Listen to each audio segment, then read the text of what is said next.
सुप्रभात, good morning class. तो हम लोग जो है पिछले वीडियो में आप देख रहे थे कि कैसे जो है वो बच्चे का लेखक के मित्र के साथ संवाद हो रहा है और वह बिल्कुल कम शब्दों में कैसे अपने प्रश्नों का उत्तर दे रहा है ना। लेखक के मित्र जानना चाह रहे हैं कि यह बच्चा कहाँ से आया है, कौन है, इस अवस्था में क्यों है, और बच्चा कैसे एक या दो शब्दों में ही उत्तर देके, संक्षिप्त उत्तर देके अपनी जो व्यथा है, पीड़ा है, उसको व्यक्त कर पा रहा है। और जैनेन्द्र जी ने उन्हें कितनी बारीकी से इस कहानी में जो है यह रचना है इसमें लिखा है। तो उसके मित्र की बात हो रही थी कि वह अपने से बड़े उम्र के लड़के के साथ भाग के चला आया। तो लेखक के मित्र जो है वह पूछते हैं कि कहाँ गया वह लड़का। मर गया। तो मर गया? हाँ, साहब ने मारा, मर गया। अच्छा, हमारे साथ चल। और वह जो लड़का है वह साथ साथ जो है चलते रहता है। वह जो है जिस होटल में रुके थे, उनके एक वकील मित्र थे, उनका होटल था, वह उसी होटल में लेके गया और अपने वकील मित्र को कहता है कि भाई आप जो है इसे रख ले। लेकिन वकील मित्र की जब वो आते हैं तो वो कैसे आते हैं कि होटल के कमरे से उतर कर आए, कश्मीरी दुशाला लपेटे थे। ये देखिए, ये जो कश्मीरी दुशाला है, दुशाला का मतलब होता है शॉल, है ना, दुशाला कश्मीरी, यह काफ़ी महंगी मिलती है। तो वकील जो है वह काफ़ी अमीर है, उनका होटल भी है, कश्मीरी दुशाला लपेटे हुए हैं ताकि वह ठंड से बचे रहें। स्वर में हल्की झुंझलाहट और लापरवाही थी। बोले, ओहो, फिर आप कहिए। यानी कि वकील का जो यह कथन है, ओहो फिर आप कहिए, यानी कि इसके पहले भी जो है लेखक और उसके मित्र किसी को शायद पकड़ के ले आए हों कि इसे काम पे रख लीजिए, है ना। इससे इस बात का अनुमान हो जा रहा है। तो वे कह रहे हैं कि आपको नौकर की जरूरत थी ना, देखिए यह लड़का है, कहाँ से लाए, क्या आप इसे जानते हैं? जानता हूँ, यह बेईमान नहीं हो सकता। अजी, ये पहाड़ी बड़े शैतान होते हैं, बच्चे बच्चे में अवगुण छिपे रहते हैं। आप भी क्या अजीब है, उठा लाए कहीं से। लो जी, यह नौकर लो।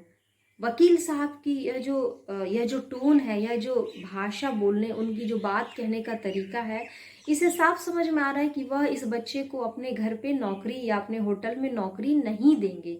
जबकि लेखक और उनके मित्र चाह रहे थे कि उसे यहीं नौकरी मिल जाती तो उसे रहने का इंतजाम और खाने का अच्छा इंतजाम हो जाता।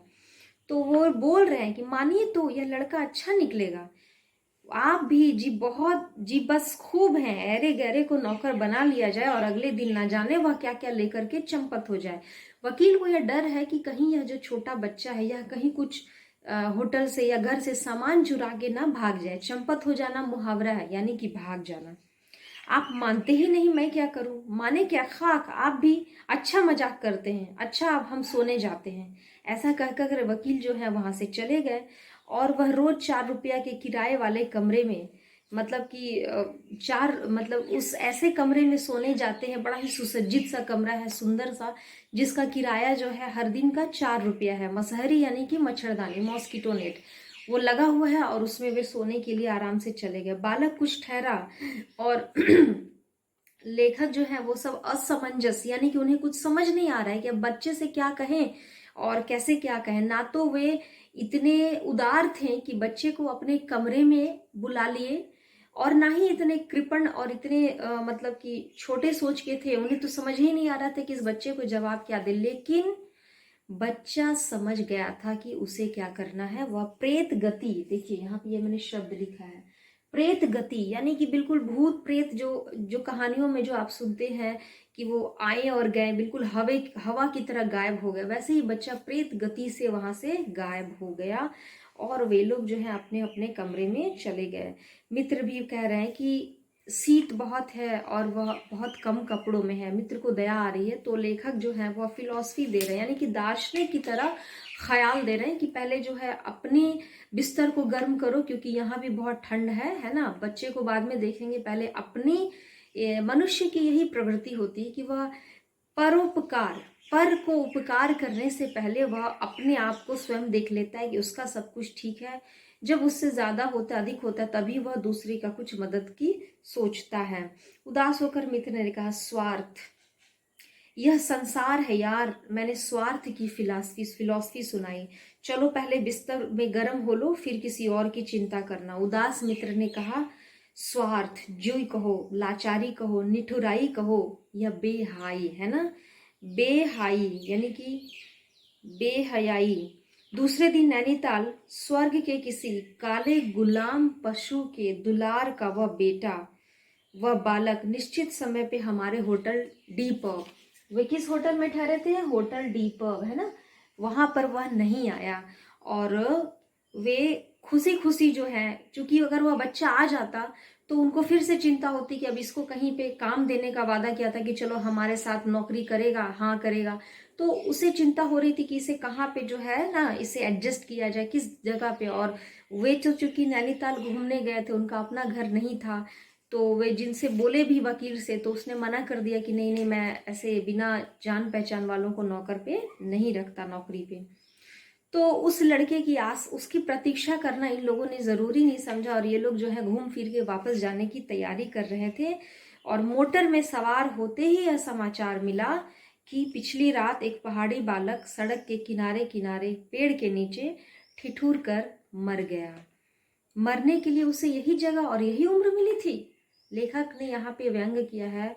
यह व्यंग लेखक का स्वयं के प्रति है, यह किसी दूसरे के प्रति नहीं है, क्योंकि लेखक और उनके मित्र ने यदि उसे रात भर अपने ही कमरे में जगह दे दी होती तो बच्चा मरता तो नहीं, बच जाता। तो वे कह रहे हैं कि मरने के लिए यही जगह मिला था और यही उम्र मिला था। 10 ही वर्ष में कहीं कोई मरता है क्या? एक औसत आयु जो है 60-70 साल की होगी, तो क्या 10 ही साल में वह मर जाएगा? यह बहुत बड़ा प्रश्न है। और वही काले चिथड़ों की कमीज मिली।